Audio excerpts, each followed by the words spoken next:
1915 से लेकर के दोस्तों जो आपके पास से 1948 जो उनका मृत्यु हुआ, आपको बता दूं 1948 में जब मृत्यु हुआ नाथूराम गोडसे के माध्यम से, तो इस काल को गांधी युग के नाम से जानते हैं। तो कुल मिलाकर आप समझिएगा कि 1915 से लेकर के और 1948 यानी कि उनके मृत्यु तक के काल को यूँ गांधी युग के नाम से जानते हैं। इसी दौरान जो भी घटनाएँ हुई उसको हम गांधी युग के अंतर्गत पढ़ेंगे।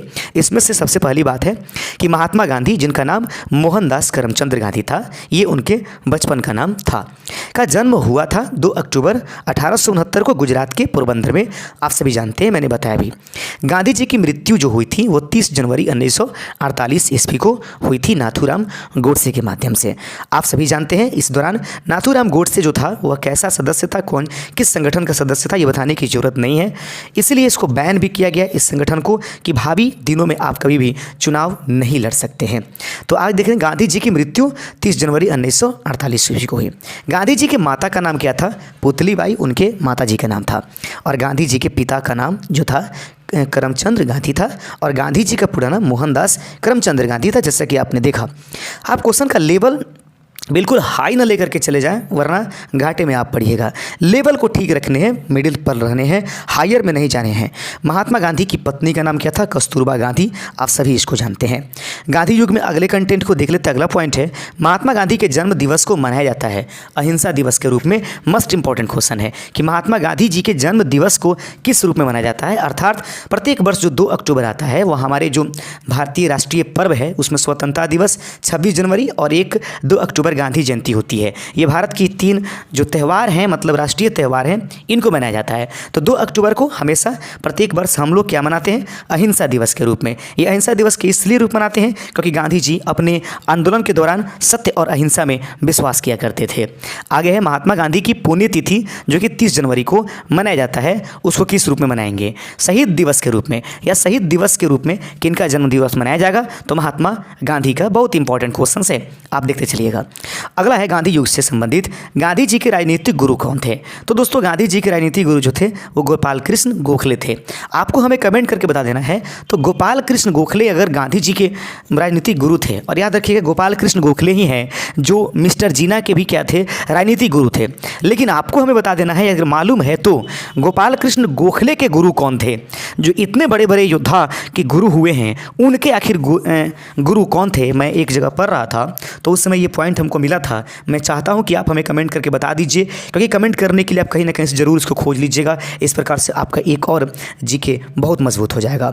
गांधी जी 1906 ईस्वी में सत्याग्रह का पहला प्रयोग किए थे। यह प्रयोग दक्षिण अफ्रीका में हुआ था। तो याद रखेंगे गांधी जी ने अपने सत्याग्रह का पहला प्रयोग कहाँ किया था? तो दक्षिण अफ्रीका में। और भारत में कहाँ किया था? तो अगला क्वेश्चन है कि गांधी जी भारत में प्रथम सत्याग्रह का प्रयोग कहाँ किए थे?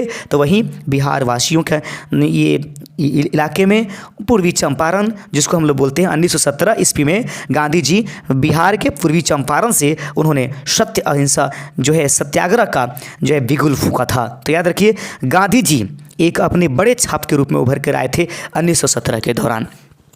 आगे प्रश्न है दोस्तों, प्रश्न है कि गांधी जी को सर्वप्रथम महात्मा कहा था। तो गांधी जी को सबसे पहले महात्मा किसने कहा था? रविन्द्रनाथ टैगोर ने सबसे पहले महात्मा गांधी जी को गांधी कहा था। अब आपको बता देना है कि गांधी जी ने इसके बदले में रविन्द्रनाथ टैगोर को क्या कहा था। तो गांधी जी को सर्वप्रथम महात्मा किसने कहा था? रविन्द्रनाथ टैगोर ने। तो गांधी जी ने भी रविन्द्रनाथ टैगोर को कुछ उपाधि दिया था। अगर आप जानते हैं तो प्लीज़ कमेंट करके बताइए, मज़ा आ जाएगा। गांधी जी को सर्वप्रथम राष्ट्रपिता कहा था सुभाष चंद्र बोस ने। इंपॉर्टेंट है, गांधी जी दक्षिण अफ्रीका गए थे। याद रखेंगे गांधी जी दक्षिण अफ्रीका कब गए थे? 1893 ईस्वी में गांधी जी जो है दक्षिण अफ्रीका गए थे। याद रखेंगे गांधी जी दक्षिण अफ्रीका से भारत कब लौट आए? अब याद रखेंगे गांधी जी जो दक्षिण अफ्रीका गए वो किसी का केस लड़ने के लिए गए थे, ठीक है। उसके बाद वो वापस आए 1915 ईस्वी में, और उस दौरान से लेकर के भारत में आज़ादी तक अपने जीवन को इसमें लगा दिया, और अंततः देश के लिए वे शहीद हो गए। और यूँ कहें कि कुछ बिल्कुल मतलब नहीं कहना चाहिए जिसको, इसको हमने कहीं पढ़ा इंडियन सिविलाइजेशन कल्चर में, इसके लिए नाथूराम गोडसे के लिए फैनेटिक शब्द का प्रयोग किया गया है, जो अपने आप में एक घृणित शब्द है, बहुत ही घृणित शब्द है गांधी जी के लिए। अब याद रखेंगे अगले क्वेश्चन है ये, मतलब गांधी जी को जिसने मारा, नाथूराम गोडसे के लिए एक घृणित शब्द फैनेटिक शब्द का प्रयोग किया गया है। इससे घिनौना हरकत क्या हो सकता है जो व्यक्ति देश के लिए इतना कुछ किया हो और उसको अंततः आज़ादी के बाद गोलियां खानी पड़ रही हो। गांधी जी के खिलाफत आंदोलन जालियांवाला बाग कांड तथा रॉलेट एक्ट के विरोध में प्रारंभ किए गए थे। कुछ लोग ऐसे होंगे जिनके विचार में ऐसे आ रहे होंगे, कुछ लोग ऐसे भी होते हैं जो इसके सपोर्ट करते हैं। वो सोच रहे होंगे कि ऐसा कुछ कमेंट कर देते हैं इस टीचर को और कुछ समझा देते हैं। प्लीज़ हमें ना समझाइए। मैं गांधी जी को बहुत अच्छे तरीके से मैंने पढ़ा है और याद रखिए, बड़े विदेशों में भी उनके नाम हैं, बड़े बड़े जो भी कार्यालय हैं उसमें किसी और की फ़ोटो ना दिखाई दे, परंतु गांधी जी की ज़रूर दिखाई देती है। गांधी जी के खिलाफत आंदोलन जालियांवाला बाग हत्याकांड रॉलेट एक्ट के विरोध में प्रारंभ किया गया था। तो गांधी जी ने खिलाफत आंदोलन जालियांवाला बाग कांड तथा रॉलेट एक्ट के विरोध में उन्होंने जो शुरू किया था वो था असहयोग आंदोलन। याद रखिएगा, असहयोग आंदोलन। अगला प्रश्न है कि जालियांवाला बाग हत्याकांड 13 अप्रैल 1919 में विरोध में महात्मा गांधी ने लौटा दिया था। आप समझ रहे हैं, 13 अप्रैल 1919 को एक जालियांवाला बाग हत्याकांड होती है। उस समय जो ब्रिटिश गवर्नमेंट पहले उनको कैसर ए हिंद की उपाधि दी थी, उसको गांधी जी ने कैसर ए हिंद की उपाधि लौटा दिया था जालियांवाला बाग हत्याकांड के बाद। गांधी जी कांग्रेस के अध्यक्ष चुने गए थे। तो याद रखेंगे, गांधी जी अपने पूरे जीवन काल में कांग्रेस के एकमात्र बार अध्यक्ष चुने गए थे और वो था बेलगाम अधिवेशन 1924 में गांधी जी को जो है कांग्रेस का अध्यक्ष चुना गया था। किस आंदोलन से दुखी होकर महात्मा गांधी ने असहयोग आंदोलन स्थगित किया? किस आंदोलन से दुखी होकर महात्मा गांधी ने असहयोग आंदोलन को स्थगित कर दिया था? आपको जानना चाहिए। 5 फरवरी 1922 ईस्वी को चौरा चौरी हत्याकांड होती है। गोरखपुर देवरिया के नज़दीक ये घटना होती है। उसमें कुछ पुलिसकर्मियों को आम जनता भी जो है वो मार देती है, थाने में आग लगा देती है और गांधी जी हमेशा चलने वाले थे सत्य और अहिंसा के बल पर। और यहाँ पर देखा कि अहिंसा नहीं बल्कि हिंसा फैल गई है। यही कारण है कि उन्होंने गांधी जी ने चौरा चौरी हत्याकांड के बाद जो है असहयोग आंदोलन को स्थगित कर दिया था 5 फरवरी 1922 ईस्वी को। गांधी जी दांडी यात्रा प्रारंभ किए थे। गांधी जी दांडी यात्रा प्रारंभ किए थे। तो गांधी जी ने दांडी यात्रा कब प्रारंभ किया था? 12 मार्च 1930 ईस्वी को। गांधी जी दांडी यात्रा प्रारंभ किए थे 12 मार्च 1930 को और गांधी जी अहमदाबाद के निकट साबरमती आश्रम की स्थापना की थी। तो किए थे। तो गांधी जी अहमदाबाद के निकट साबरमती की स्थापना जो है वो 1916 ईस्वी में किए थे। गांधी जी दांडी यात्रा प्रारंभ करते हैं 22 मार्च को और ये गांधी और इरविन के बीच में समझौता होती है जिसको गांधी इरविन समझौता कहते हैं 5 मार्च 1931 को। याद रखेंगे, गांधी इरविन समझौता कब होती है? 5 मार्च 1931 को। नाथूराम गोडसे ने गांधी जी की हत्या की थी। चलिएगा, पूरी देश शर्मिंदा है इस बात से और पढ़े लिखे तो जो लोग होंगे वो ज़रूर इस बात से सहमत होंगे। 1931 में लंदन में हुए द्वितीय गोलमेज सम्मेलन में कांग्रेस का नेतृत्व किया था। 1931 में लंदन में हुए द्वितीय गोलमेज सम्मेलन में कांग्रेस का नेतृत्व किसने किया था? तो महात्मा गांधी ने किया था। 1931 में लंदन में हुए द्वितीय गोलमेज सम्मेलन में कांग्रेस का नेतृत्व महात्मा गांधी ने किया था। और दोस्तों, जो 1931-32 और 1930, 31 और 32 में जो गोलमेज सम्मेलन हुआ उसमें तीनों बार भारत की तरफ से सदस्य के रूप में डॉक्टर भीमराव अंबेडकर एक और महान व्यक्ति हैं जिन्होंने इसमें भाग लिया था। लेकिन द्वितीय गोलमेज सम्मेलन में महात्मा गांधी ने भाग लिया, लेकिन उनके अनुसार जो उनकी इच्छाएं थी, उनकी मांगें थी, वह पूरी नहीं की गई, इसलिए वो वापस चले आए। महात्मा गांधी को अर्धनग्न फकीर किसने कहा था? देख लेंगे आप।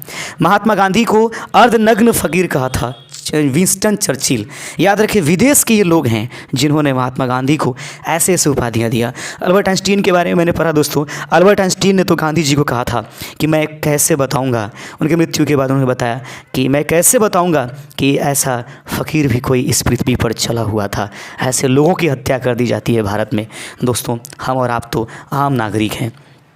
ये बातें चुभ रही होंगी, बट कोई बात नहीं है, सच्चाइयों में दम होती है, सच कड़वा होता है हमेशा।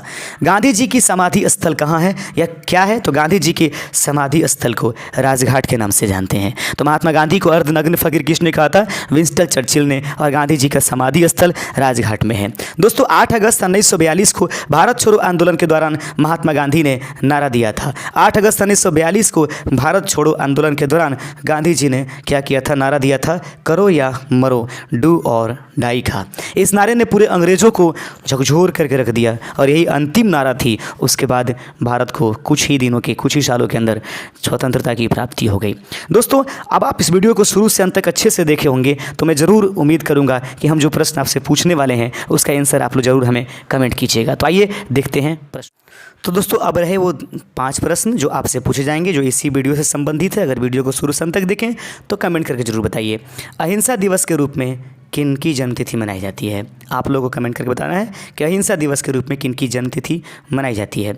अगला प्रश्न है कि गांधी जी की पुण्यतिथि किस रूप में मनाई जाती है। किस रूप में गांधी जी की पुण्यतिथि को याद किया जाता है, अभी तुरंत बताया है, आप लोग हमें कमेंट कर सकते हैं। अगला प्रश्न है कांग्रेस का बेलगांव अधिवेशन कब हुआ। आपको बता देना है कि कांग्रेस का बेलगांव अधिवेशन कब हुआ था, कमेंट जरूर कर दीजिएगा। अगला प्रश्न है किस घटना के विरोध में गांधी जी ने केसर ए हिंद की उपाधि लौटा दी थी। वह कौन सी घटना है जब गांधी जी ने केसर ए हिंद की उपाधि को लौटा दिया था। अंतिम क्वेश्चन है विंस्टन चर्चिल ने गांधी जी को किस नाम से पुकारा था। तो विंस्टन चर्चिल ने गांधी जी को किस नाम से पुकारा था, इसको कमेंट कीजिएगा। दोस्तों, आशा करते हैं कि हर एक प्रश्न आपके लिए इंपॉर्टेंट होगा और इसमें से गांधी युग से अगर कोई क्वेश्चन पूछा आपके टीचर्स एग्जाम्स में, तो इसके अलावा इसमें से छोड़कर कोई क्वेश्चंस नहीं होगा। मिला लेंगे, देख लेंगे, उसके बाद हमें अंत दिन जरूर कमेंट कर लेंगे। शुक्रिया। जय हिंद, जय भारत।